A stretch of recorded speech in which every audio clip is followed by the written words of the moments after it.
Yo les amis, vidéo particulière aujourd'hui. Aujourd'hui, je tiens mon micro comme ça. Je sais pas pourquoi, j'avais envie de tenir mon micro. Je me suis dit, ça va changer. Donc je vais tenir mon micro. Je vois des gens sur TikTok et tout qui tiennent leur micro. Je me suis dit, vas-y, je vais tenir mon micro. Juste pour changer un peu. Abonnez-vous. Likez. S'abonnez-vous. Alors aujourd'hui, on va se dire, est-ce qu'il faut virer Xavi? Oui, il faut virer Xavi. Xavi, barre-toi s'il te plaît. Virons Xavi. On s'en fout qui va le remplacer. Moi, je vais le remplacer. Vous aurez compris, la solution pour moi à l'instant là, c'est pas de virer Xavi parce que c'est pas parce que Xavi est extraordinaire. Waouh, waouh, waouh. Mais quand tu vires un coach, il faut avoir un plan ensuite. Le problème, c'est que si tu vires ton coach maintenant, tu es obligé d'avoir un coach intérimaire pour le reste de la saison. Ce coach intérimaire, ça va être qui? Si tu décides de prendre le coach de la B, tu sais, tu pénalises la B. Parce que la B n'a plus de coach. Il faudra leur trouver à eux aussi un coach intérimaire.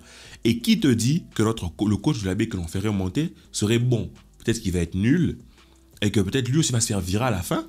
Donc on n'aura rien eu. Ça peut être extraordinaire, on est bien d'accord. Tout comme ça peut ne pas marcher. Et surtout, c'est que tu viens casser une sorte d'élan, même s'il y en a très peu, que tu avais déjà en train de mettre en place. Nous sommes en plein milieu de la saison, nous sommes en début de saison même, nous sommes encore en Ligue des Champions en phase de groupe. Donc, en ce moment-ci, virer Xavi serait la solution de l'émotion, mais pas la solution du cerveau, parce qu'il faut d'abord trouver un remplaçant. Quel serait pour vous le remplaçant idéal de Xavi? Il y en a beaucoup qui vont penser à Hansi Flick, qui n'a pas de sélection pour l'instant. Peut-être certains vont penser à Nagelsmann, même s'il est du côté de l'Allemagne.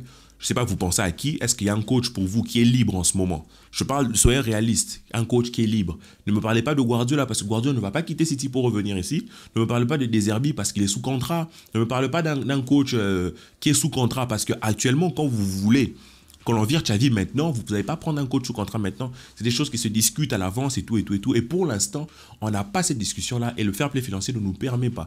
Donc, je ne suis pas en train de prendre le parti de Xavi, je suis en train de prendre le parti du club. Et pour le bien du club, tu ne peux pas virer, ça aurait pu être Xavi ou n'importe qui, hein, tu ne peux pas virer un entraîneur tout de suite maintenant sans avoir une option derrière.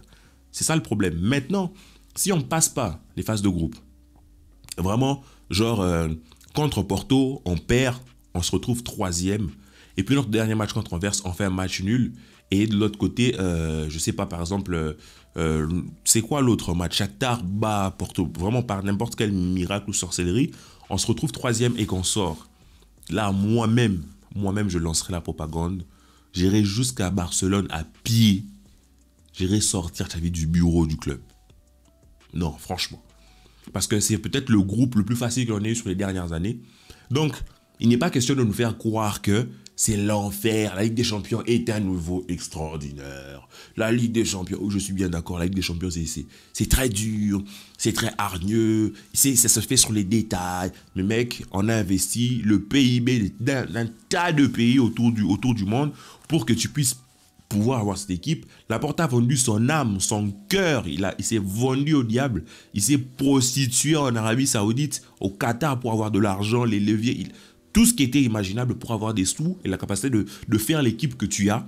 Donc tu as carrément les Avengers avec toi, tu as les Galactiques, tu as tout ce que tu veux, tu ne peux pas te permettre de sortir dans un groupe pareil. Pour moi, ça serait la bévue de fou. Désolé, tu n'as même pas besoin de le virer parce qu'il a prolongé. Tu vois, ce qui est bien avec cette situation, enfin, le point positif par rapport au club, c'est que si la situation est vraiment incontrôlable, ben, Xavi n'aura pas de mal à partir par lui-même. Si la situation est vraiment très très chiante, Xavi lui-même comprendra qu'il faudra qu'il parte et il va pas nous casser les pieds avec « ouais, je suis sous contrat, vous me devez 4 millions, tout ça ». Ça va se régler à l'amiable. C'est ça l'avantage en fait. Mais j'espère qu'on n'en arrivera pas là parce qu'arriver là, c'est un point de crise. Et il faut se rappeler que sous Koeman, avant que Koeman vienne, on était déjà dans un point de crise. Quand Koeman vient, on sort un peu la tête de l'eau et puis on retombe dans la crise quand Messi part.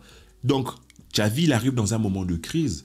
Il fait un travail de 2 ans et le virer, enfin, si les choses se passent très mal, on retombe dans la crise. C'est un vrai problème, c'est vraiment un vrai problème de trouver un coach qui va faire le taf dès ces 2-3 premières années. Alors, je ne suis pas en train de dire qu'il faut affirmer Xavi dans ses positions, mais c'est juste pour vous dire que quand tu es une institution comme le Barça, quand tu es un grand club, tu ne peux pas changer de coach à tort et à travers. Donc, le mieux que l'on puisse réussir à faire en ce moment, c'est espérer que les choses s'améliorent. Mais si les choses ne s'améliorent pas, on rentrerait encore dans une crise.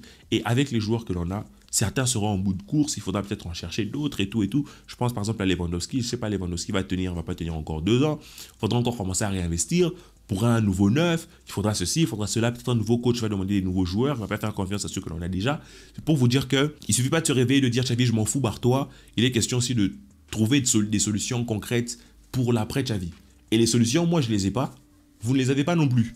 C'est pour ça que je vous dis que c'est ça qui est frustrant, c'est qu'on ne peut pas se débarrasser de Xavi maintenant. Même si on veut, on ne peut pas. Et actuellement, le travail qu'il y a à faire, c'est juste de faire confiance à Xavi, de faire confiance aux joueurs. Même si c'est à contre-cœur, même si ça ne vous plaît pas à vous, si vous aimez le Barça, vous ne pouvez pas souhaiter que le Barça perde toujours. Parce que si on perd toujours, on se retrouve au fond du trou. Et même si on vire Xavi, on n'a même pas les capacités économiques d'aller chercher un grand nom, un grand coach qui n'est pas libre en ce moment. En ce moment, on est obligé de se battre pour donner le meilleur climat possible aux joueurs et à l'entraîneur pour espérer que ça décolle. Parce que vaut mieux investir dans la recherche de ces climats-là plutôt qu'investir dans un autre coach qui va être beaucoup plus coûteux en énergie, en finance, en stabilité dans le club, en image par rapport à l'Europe. Ça sera fait peut-être le quatrième coach ou le troisième coach que l'on change et ça n'a toujours pas donné de piste ou de solution. Donc voilà, moi c'est ça que je pense sur le cas Xavi. Oui, je suis pas content.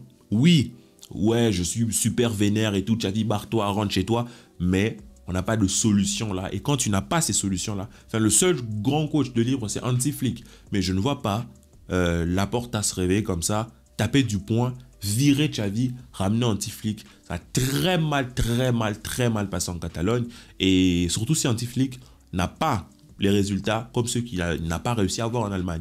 Donc vous comprenez que c'est vraiment sur une corde très fine qu'on est obligé d'avancer. Donc il faut se ranger du côté du club et tout, et ne pas espérer ou ne pas attendre que le club sombre, parce que le Barça vivra, le Barça vaincra, le Barça ne s'éteindra jamais. Je vous laisse cette vidéo les amis. Peace and love, abonnez-vous. S'abonnez-vous.